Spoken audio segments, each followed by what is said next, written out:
Good morning, everyone, and welcome to another Regents PCCS training session brought to you live via your computer. Today's session will be on Title IV Disbursements, Notifications, Credit Balance Holding, and I'm Gregory John from Gregory John Consulting. It's great to have you here today. Student eligibility. So there is no Title IV aid college degree. You don't go to school to become a Title IV expert. However, there are some things in NASFA that you can take that and some other items you can go through, but I highly recommend that you go through as much training as physically possible. It's like an athlete. You got to constantly engage your mind in order to, continue to stay updated with all the regulation changes in the last 10 plus years. It's a full-time job just staying abreast. So you want to be competent as an administrator. You need to be able to understand that financial aid is truly a lifelong commitment in Title IV. Once you're in past 3 years, you're pretty much in for an extended period of time. And your financial aid skills are beyond just processing aid. It has to do with audits and program reviews, and there are lots of those available out on the web. You can search for them to see what schools have gone through. It gives you an idea of what potentially could happen. So those are some of the outside available and free stuff that's there, is how a previous school handled the situation. Now, let's go over a few basic principles here. The Central Processing System, otherwise known as the CPS. These are the things that it goes through. The four main topics that they check is the citizenship status. They look at financial aid history. They validate the student's social security number, and they go do a data match against selective service. And if you want to know where to find that information in order for you to increase your own knowledge, you go to the FSA handbook, and each of the chapters in each of the sections here is where you'll find the material necessary to answer most of the questions that come up when someone says, what happens if my social security number doesn't match, for example, or I never registered for selective service, what steps do I need to take? Selective service on its own is a very interesting little scenario. You actually have to have the student who isn't registered contact selective service. You can do that through the computer. You can test to see if they're in the database, and if they're not, then you go through the process of making them eligible. There's a whole series of events that selective service will provide you, letters and codes that tell you whether or not you have a problem with the student. So what is the different requirements a student must meet in order to be eligible to receive Title IV federal financial aid? Well, the first one is that a student is a regular student. That means that you have accepted them for enrollment in an eligible program at an eligible institution. And now that includes branches and additional locations. So you need to make sure that all of your institution stuff is up to date, so that if you enroll a student in a branch campus or an additional location, you've met those requirements. Student is not enrolled as an elementary or a secondary school student. So you cannot be enrolled in secondary high school and receive Title IV as a student at your institution. And a student must file a statement of education purpose in accordance with the instructions of the Secretary of Ed and complete a FAFSA form. So if you look at number 2 and you say, well, that's kind of interesting. Well, you have to have a high school diploma or a GED. So if you have those, you're not going to be enrolled in elementary school or secondary education. Now here's a quick little checklist for your eligibility. The student must satisfy the citizenship or eligible non-citizenship requirements. They must have a valid social security number. Now that means if you got married and you didn't change your social security number to your married name, the department will consider that an invalid number. A student must satisfy the selective service registration requirement. So if you never registered with selective service, had a student who says, I never registered with selective service, and for a while there, we had people that said, I don't believe in war and I'm not going to register. And that's happened a bunch of times through the history. The selective service and the Title IV administration say, too bad, so sad. You need to complete the document. So we've had individuals who have been incarcerated just about from the time that they were an adult at 18. Nobody's really an adult at 18, but let's just say for argument's sake, someone who's an adult at 18 was incarcerated up until the age of 26, and it was impossible for them to register with Selective Service. Well, that's a very easy documentation. You just get the paperwork that shows that that occurred. You send it in to Selective Service. They go back and say, yep, it's not possible for you to have been registered. Otherwise, you might have situations where a student has entered the country and they entered the country illegally and therefore didn't register, and that becomes another whole series of problems. Or they entered the country legally and they may have not completed registration. Now that occurs with some people that are very close to the maximum age, and there's usually a little bit of leniency there, but for the most part, you still have to go through the process. So you want to learn where that is. It's selectiveservice.gov on the web. Now you have a high school diploma or recognized equivalent. So let's talk about that for a second. You cannot have a completion certificate as a proof that the student has a high school diploma. You have to read the rules in every state to understand what a completion certificate is, because some of those are not GED or general equivalency diploma. And if you have a homeschool student who says they completed homeschool, there's a whole series of events with homeschool that you need to go through. So go into that chapter and look it up, and it'll tell you you have to validate that information. A student is not eligible if they were convicted of possession or sale of illegal drugs. Now, if you are a school where that situation occurs and a student is caught and is charged, they immediately become ineligible. Now that ineligibility is a very specific period of time, and there are regulations pertaining to that. So I have not, in 27 years of administering aid, had that situation come up, other than once when it first came out where the student was picked up for selling drugs on campus. He wasn't charged, so he never lost his eligibility. Interesting little set of scenario there. A student does not have a federal student loan in default, so you can't be in default on a student loan and receive a new student loan. So if you have students who come to school and they have previous loans, it would be very important for you to pull an NSLDS, get their deferment and forbearance information up to date, get their in-school deferment up to date when they come to school there, so they don't go into default. And we talked about exceeding annual loan limits. That's one of the items where if you exceed the maximum amount of subsidized or unsubsidized for the total, because he's a lifetime student, then they could lose eligibility for aid. Now, if they owe a grant overpayment, that would be a person who you had a R2T4 completed on at some school, and they received excess funds, and it was from the grants program, and they didn't pay it back, and that would be listed on NSLDS, and it's a very straightforward. You either pay it back or you don't get aid. Or you have a property subject to a judgment or a lien for a debt owed to the United States. Interestingly enough, in this environment, in the career-based education, I have yet to come across the student who has had that particular scenario. But in some of the more affluent four-year institutions, I've had conversations with people who had that happen when their property was seized for some reason. Imagine being in a school like Harvard or Princeton or Yale and having your parents come to find out that you are no longer eligible because property was in your name, and that happened. That would be a very interesting little side event. And you didn't plead guilty or nolo contendere to a crime involving fraud in Title IV. Well, if you want to know what that is, you can go look up Howard University a couple of years ago, and they cleaned house and wiped out all the staff because they were committing fraud and stealing funds. And if a student is selected for verification, whether you do it or the department does it, and you don't complete the requirements, you are not eligible for aid. So it's very simple. If a student is selected, they have to do the following. Oh, and a side note, if a student is selected for verification and you want to do a professional judgment, you are prohibited from doing a professional judgment until you've completed the verification requirements set forth on that student's document. Continuing on, if there's any discrepancies in information. Now, this is the new caveat of conflicting information. The Department of Ed loves conflicting information. They will go in there and cite you in the program reviews. And I have, just in case it was a little fuzzy, I paused there for a second. It said my internet connection was a little unstable, so I just want to make sure I'm clear on that.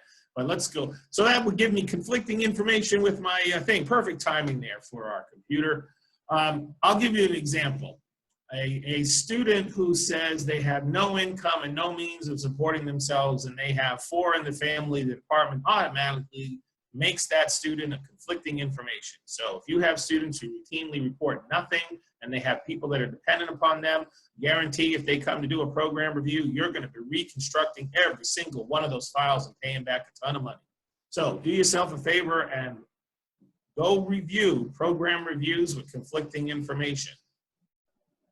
You cannot have it and pay a student. If they request professional judgment, the information reviewed according to the school's policy, if warranted and updated, you need to follow your policy. You can't just make arbitrary decisions. You have to document the information on professional judgment, otherwise that is an ineligible activity.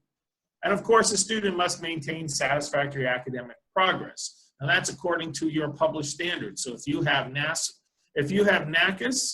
and they have a SAP policy, it isn't what is required for the Department of Ed. It's most of what's required.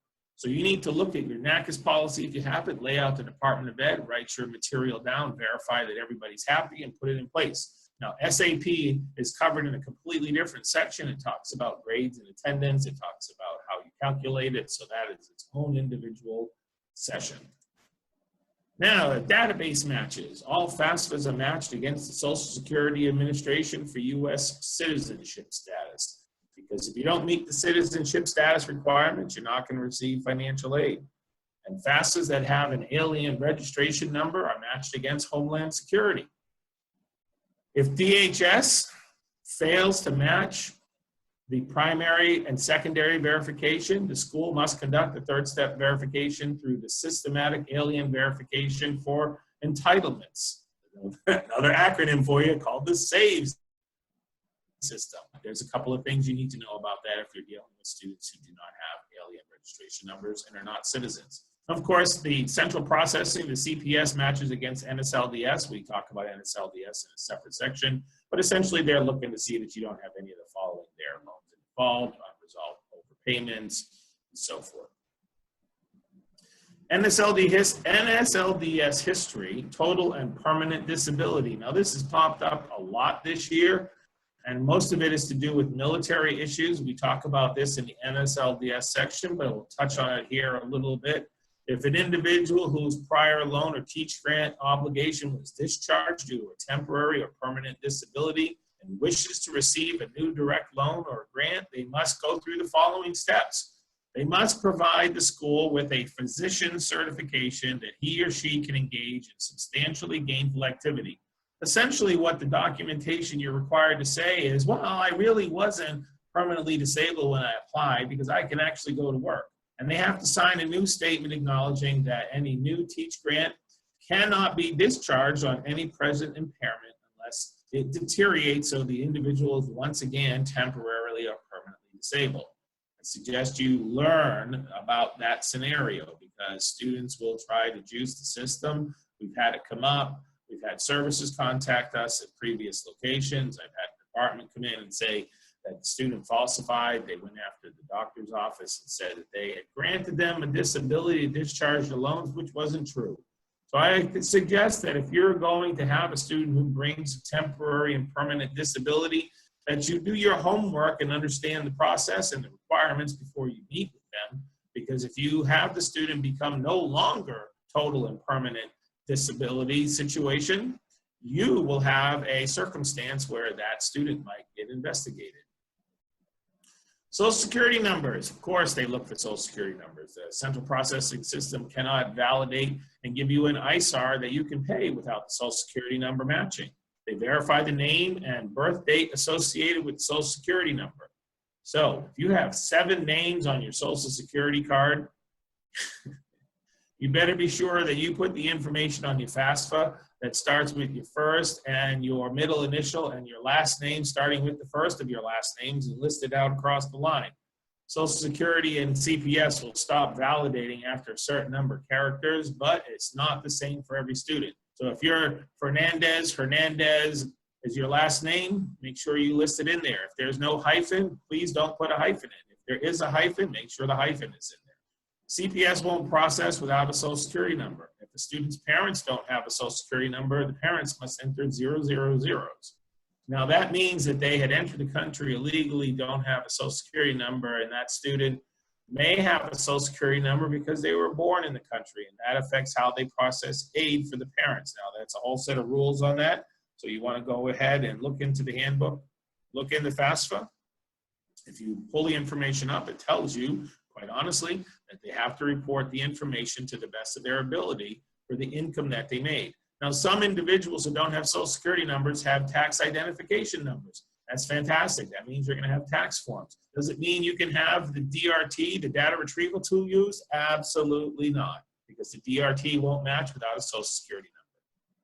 Now, I work currently in the state of Hawaii, and I have persons from the Republic of the Marshall Islands and the federal states of Micronesia and the Republic of Palau, and I see them, and they do not have social security numbers, and there's a whole separate set of rules on that. So if you are in an area where that comes into play, I suggest you read the rules on that because it's very specific, and it tells you what a student can and cannot qualify for based upon their status. Now, first-time filers who indicate on the FAFSA that their state of legal residence is one of the above those islands enter a 666 digit in the first 3 digits of the social security number. That way, the department will assign that student a number. See, it's a little more complicated than just answering questions when you have certain scenarios, and that's one of those certain scenarios. Now, if the successful match happens, the student is eligible for Title IV aid. Yay, they can get financial aid. If there's no match on the social security number and you got fat finger Freddies like I do, and you hit the number in, now if you're entering the data into this FAFSA for the student, I highly recommend you stop doing that. But if the student makes a mistake on their social security number, you're no longer able to just process that ISAR and update the social. You have to go back and start all over again with them. Now, you may have had a data error entry. You may have had a social security database. You may not have the name match. You may have spelled the name wrong. They may have had married, or they may have information that's missing, or lo and behold, they may have reported that social security number to a dead person and that was assigned and it hasn't cleaned up yet. Now, if you have an unsuccessful match, the student must register or provide evidence that he is registered with Selective Service. Okay? The CPS can forward the student's registration. Okay? But it won't forward it if any of the above information is missing.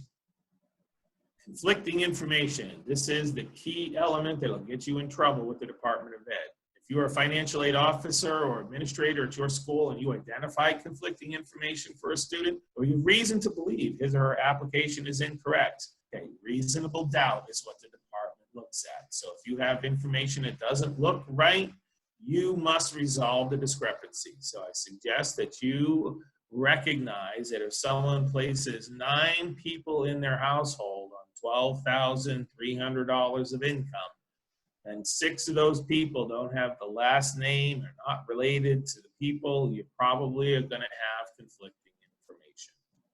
And if you discover discrepancies after dispersing FSA funds, you must reconcile the conflicting information, and it may require the students to repay aid which they weren't entitled to.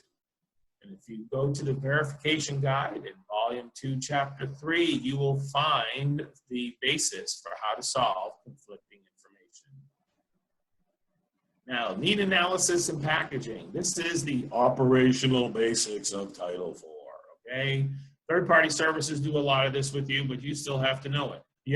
What happens when you process the FAFSA is it calculates the EFC. Something as simple as a zip code can change the eligibility on 2 different students with the exact or nearly exact information. So let's say we're married and 3 kids and $35,000, and we file taxes and everything's the same. One lives at one zip code and one lives at a different zip code.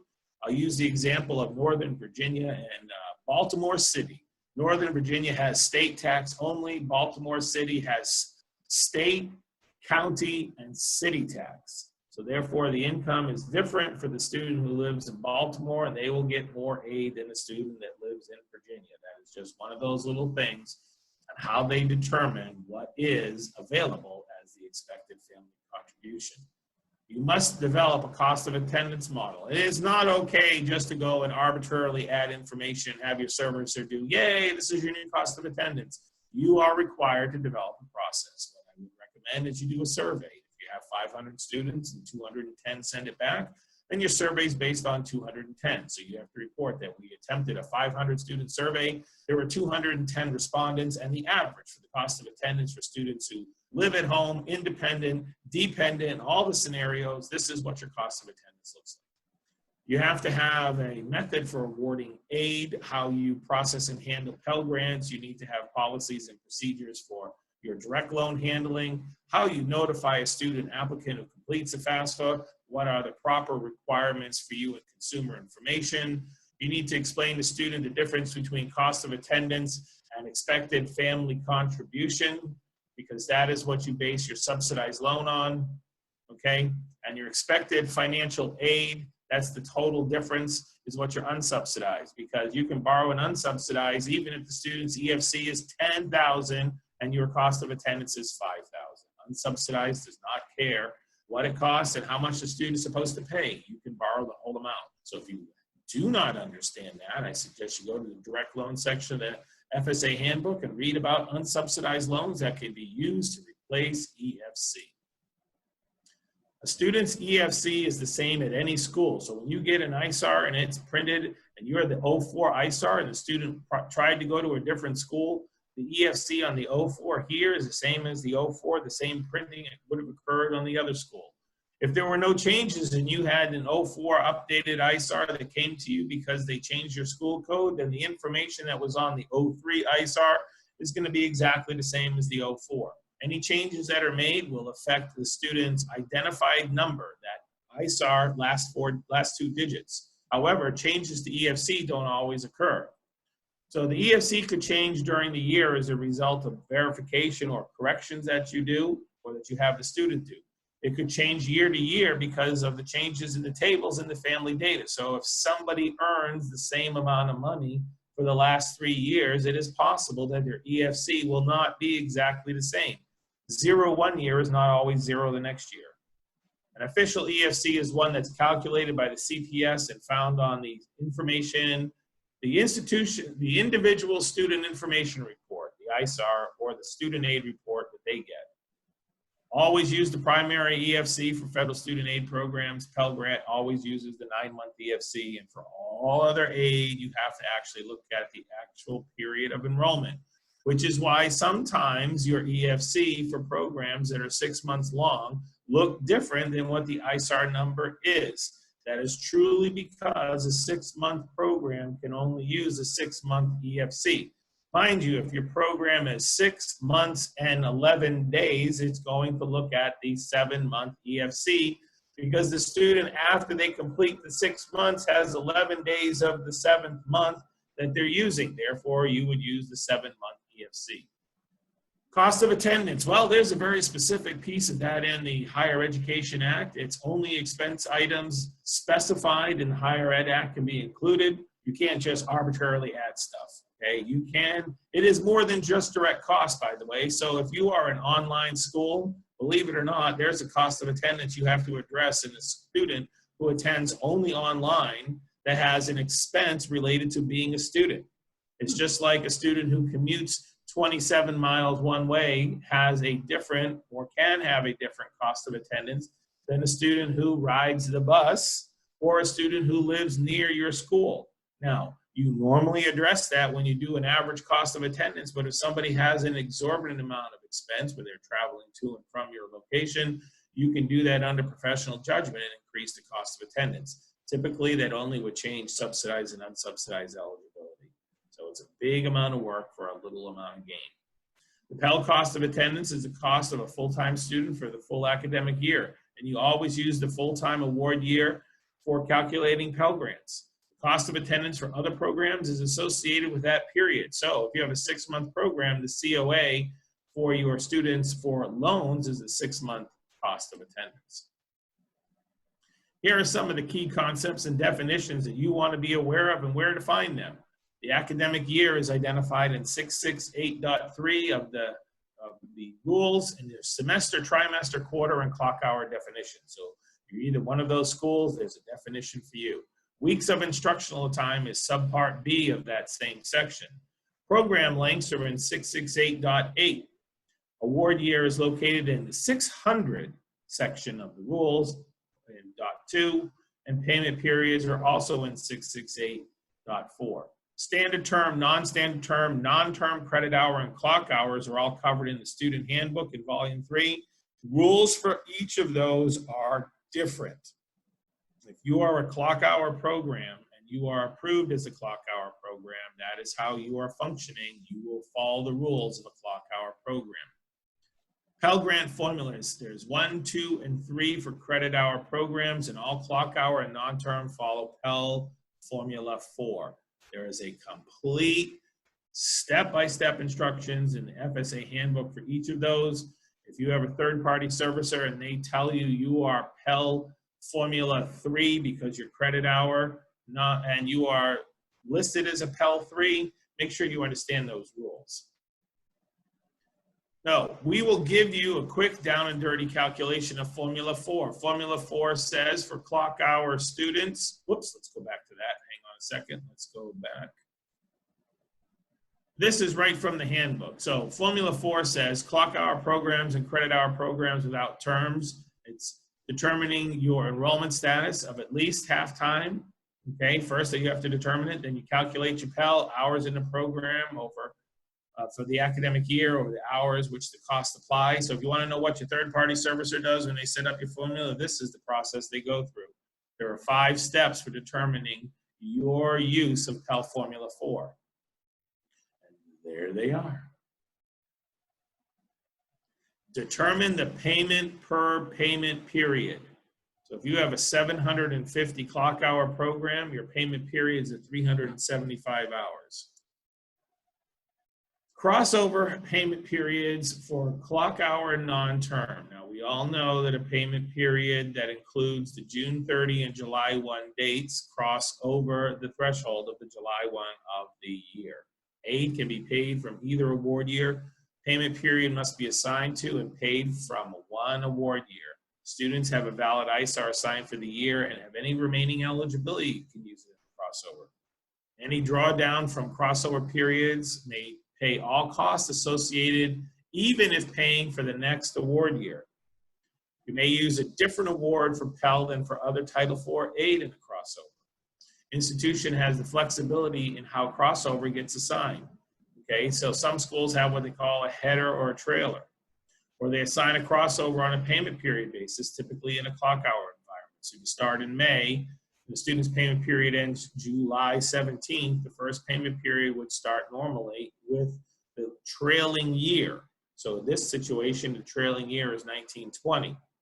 Okay. Now, if the student doesn't qualify for any Pell out of that, but they qualify for loans, you run all the loans out of 1920, and lo and behold, 2021, that student is Pell eligible. Well, that student crossed over and could have Pell paid all the way back to May from 2021. Please make sure you understand the rules on how to use your FAFSA year to your advantage. The students cannot receive Pell for both award years in the same payment period. Pell is going to be chosen for one or the other. There are 3 required elements when you book a loan. Okay, you have a direct loan origination record, a master promissory note, and a disbursement record. Now, originating a loan occurs when you complete the process to originate the loan in your system. So if your third-party servicer says, well, we do not originate any of the loans until we send them in, which means that you have to prove that that loan was eligible and the calculation was done in your system for that loan to be originated and dispersed should the student have not maintained attendance up until the last day that the first disbursement occurs after the last date of attendance.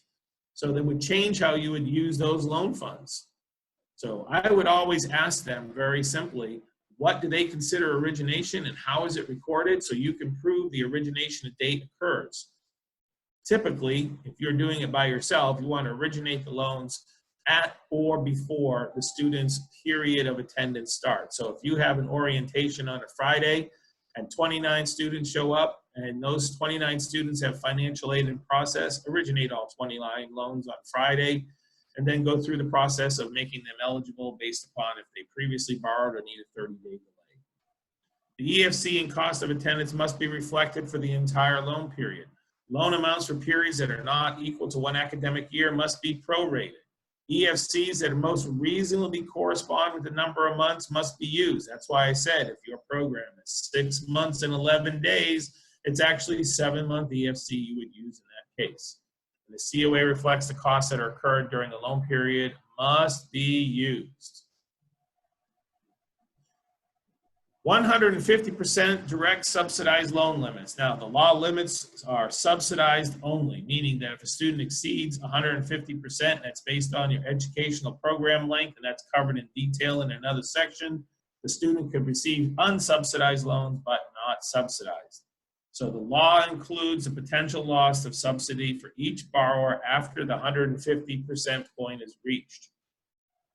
Now, you may have a standard academic year, an SAY, or a BBAY. This is credit hour programs typically use a schedule or standardized award year, academic year, sorry. Clock hours always use a borrower-based. So if you're unsure how you do it and you have a third-party servicer, go over the rules with them. But our borrower-based academic year is the financial aid model that allows financial aid to be used in a non-term structure. That would mean that programs, credit hour non-term, where you have to earn all of the credits before the next payment period starts, follow the same rules as clock hour. The start date of the financial aid year begins upon enrollment into a program. It ends 48 weeks later. The year is then made of 2 24-week payment periods or 4 12-week billing sessions. Okay, so it's possible to have all those structures in a 48-week borrower-based academic year. Eligibility for direct loans. A school must determine if the student is eligible for a grant before awarding loans and the student is eligible for subsidized before awarding unsubsidized. If you fail to award the correct amount of subsidized loans and award the student additional unsub and they had subsidized eligibility, that is a program review finding, and you will be required to revisit your accounts and prove to the department that you know how to use subsidized limits first.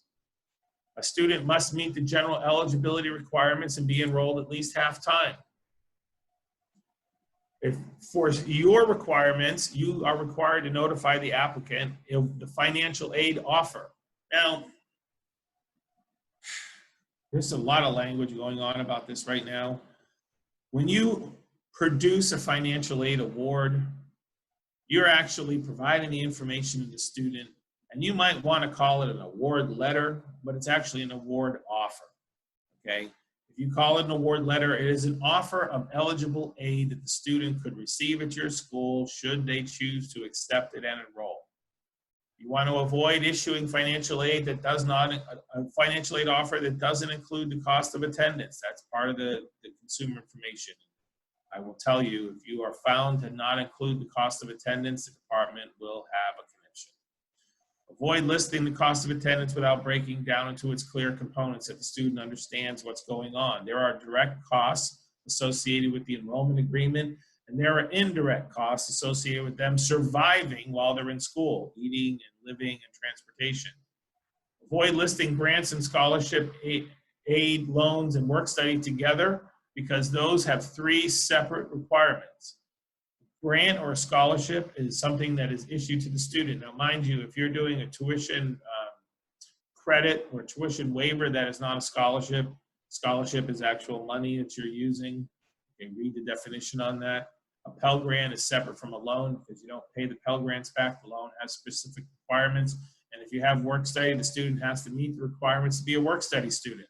That's why they want you to list them in 3 separate sections. Usually list grants and scholarships on the top, loans in the middle, and work study down at the bottom. Avoid listing student loans without clarifying the source of where the loans are coming from.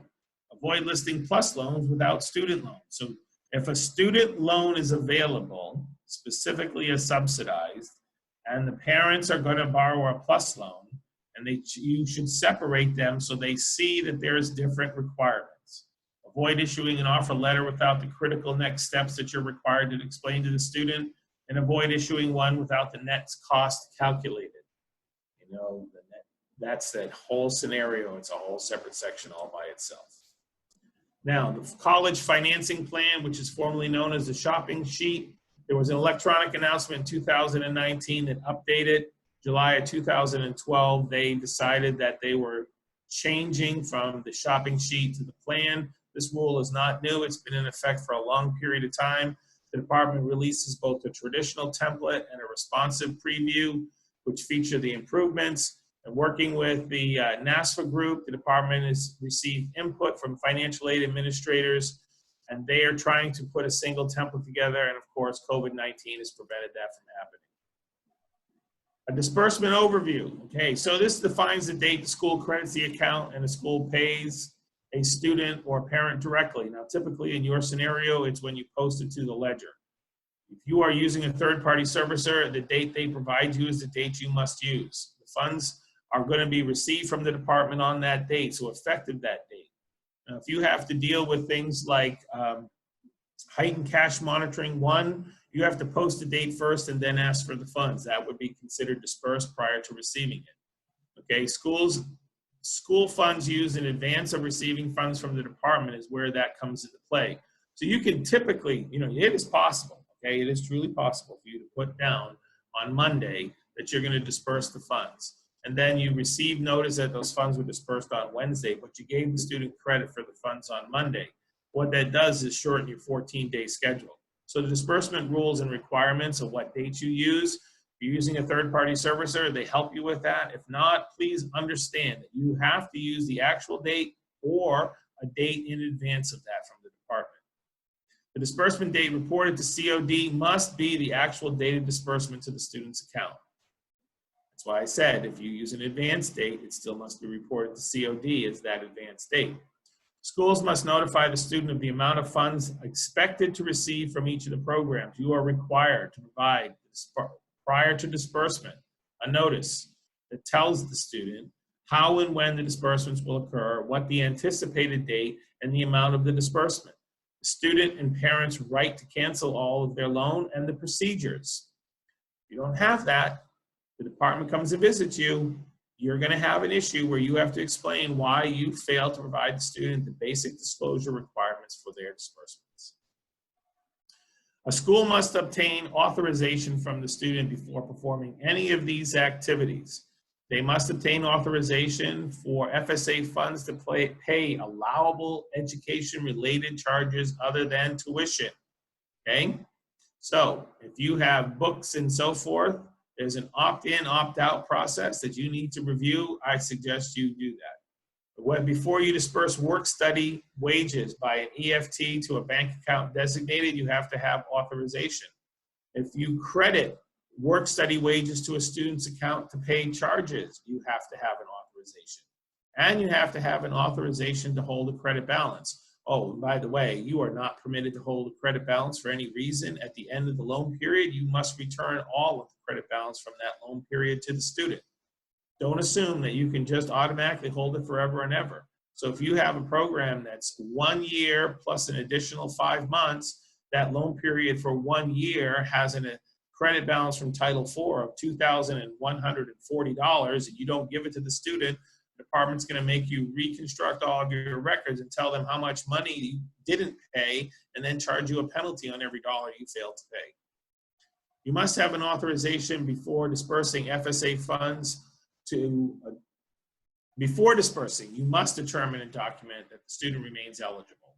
Okay, so secondary disbursements, what do you need? Third disbursements, SAP, right?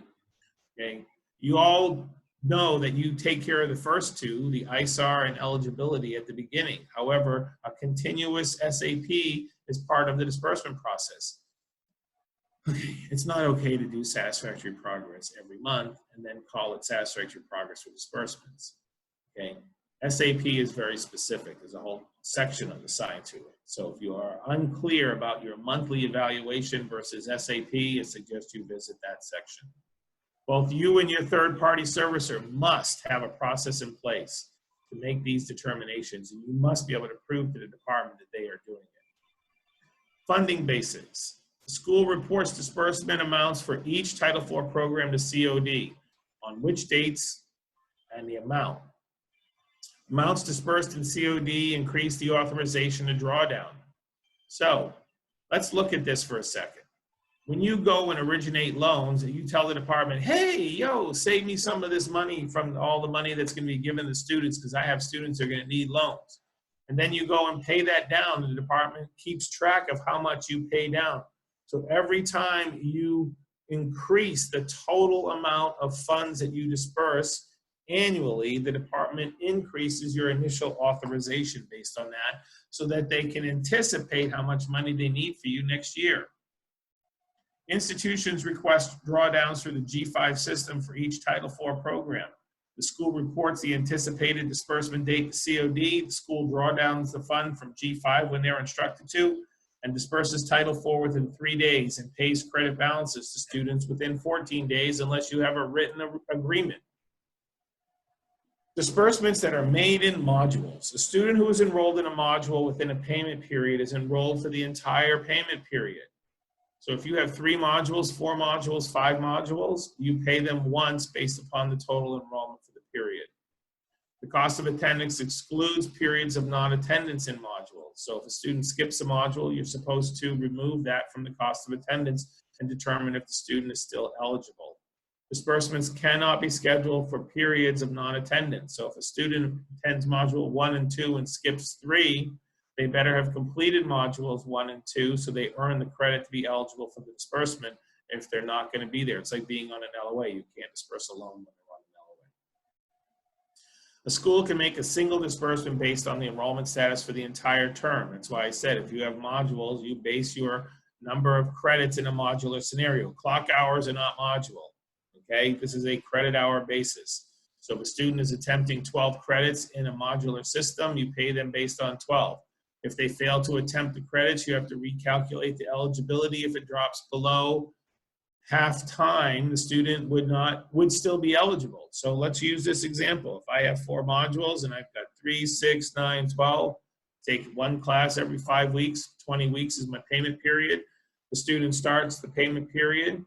He was scheduled for all 12. He receives a loan. He keeps the loan. Now, if the student goes for payment period, module 1, module 2, module 3, and then he stops, he only went 3/4 time, the student's Pell would be recalculated, but the loans would stay at full time. Title IV credit balances. I'm not sure why this is such a hard thing for people to understand, but I continually find over all the years of auditing records and being involved in program reviews, preparing for court cases, that the schools just don't understand what a credit balance is. An institution may credit a student's ledger with Title IV funds to pay for allowable charges during the payment period.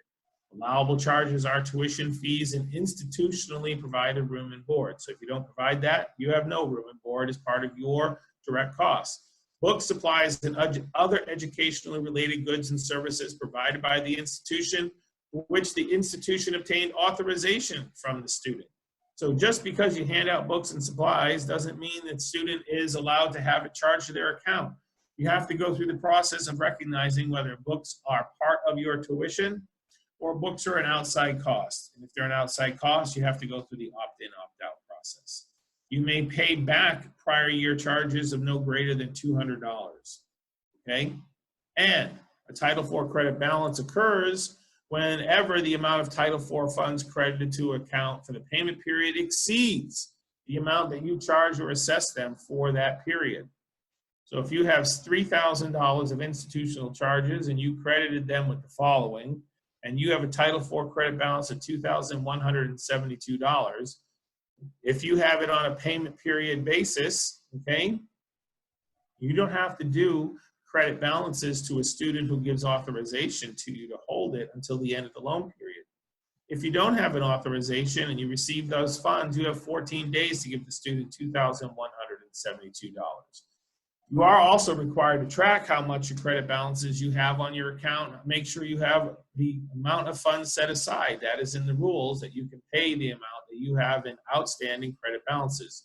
It's also a good idea for your business office to track the loan periods to know exactly how much each month is going to be due back to students when the loan period expires. If you have no authorization, you must pay the student no later than 14 calendar days after the imbalance occurs, period. No discussion. 14 calendar days after the first class or on or before the first day of class, if you pay them early. Schools are not required to pay credit balances below $1, okay? Students and parents may voluntarily authorize. If you have a procedure that says all students must sign this form for credit balances, that's not voluntary. The form also has to explain to the students how they can opt out. You must also identify each of those funds on a subsidy ledger that shows you have the money in hand to pay those credit balances. If not, you're not financially responsible and the department will fine you and potentially pull your authorization. The school may retain any interest you hold on credit balances. Paying a credit balance occurs if you pay a check. The school mails the check or initiates an EFT and notifies the student within 14 days that the funds are available. And you can hold it up for 21 days from the date of notification. Okay, it's not a good idea to hold checks. Okay, the department looks at the process date, they look at the transaction date, they look at the clearance date. If they feel that you are artificially delaying the receipt or pickup or disbursement of funds for a longer period of time, they will cite you for failure to handle Title IV funds correctly. You must release any remaining Title IV balance, okay? The words are Title IV balances, okay, by the end of the loan period. It's very important that you understand that you must track your funds because other FSA funds by the end of the period and the award year, okay, all of that's included. So if you have extra Pell, SCOG, and any of those things, and the student has a credit balance of $6,114 at the end of the loan period, too bad, you need to give them the $6,000. You may not go beyond these deadlines, even with student or parent authorization. The rules are very specific.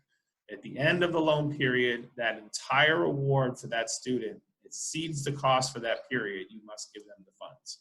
Thank you all. Hope you had a wonderful time, and we'll see you again soon. I'm Gregory Phourde from Gregory John Consulting.